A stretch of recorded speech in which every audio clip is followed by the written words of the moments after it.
ICT বিষয়ের এই যে এখানে একটি সমীকরণ আছে, এটা সমাধান এ নট বি হবে, এটা প্রমাণ করতে হবে।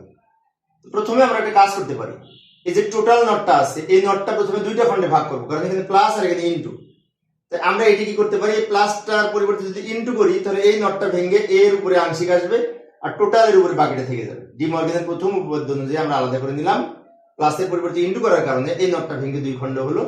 আবার পরের লাইনে এই ইনটুর উপরে এই যে নটটা টোটাল নট আছে ইনটুর উপরে ব্র্যাকেটটা পরে করব, আগে এটা করি, এই নটটা ভেঙে দুই খণ্ড করব, তাহলে বি এর উপরে ডাবল নট হবে, ইনটুটা প্লাস হবে আর এর উপরে বাকি নটটা থেকে যাবে।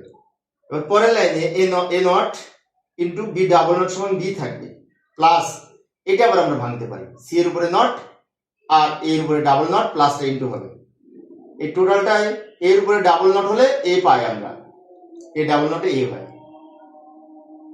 এই লাইনটা থেকে এই লাইনটা আমি আরেকবার বলছি, এটা রেখে দিলাম বি ডাবল নট সমান বি, আর এই নটের এই প্লাসের পরিবর্তে ইনটু হওয়ার কারণে এই নটটা ভেঙে দুই খণ্ড হবে, ফলে সি নট আর এর উপরে ডাবল নট হবে, ডাবল নটে এ হয়। এক লাইন আমি বাদ দিছি এখানে সেজন্য সহজ করার জন্য। এবার এটা এটার সাথে গুণ করে দিব, এ নট বি গুণ করলে আর a naught into c naught a হবে। এবার এই এ আর এ নট গুণ করলে কিন্তু জিরো হয়, তাহলে এটা আর এটার মান জিরো হয়, এটা গুণ করলে জিরো, জিরোর সাথে জিরো যাই গুণ করি ফলাফল জিরো, এটা যোগ করলে এ নট বি হয়। ও এই যে এ নট বি কিন্তু মিলে গেছে, লাস্টে দুই দিক সমান হয়েছে, এ নট বি বাম পক্ষ ডান পক্ষ প্রমাণিত।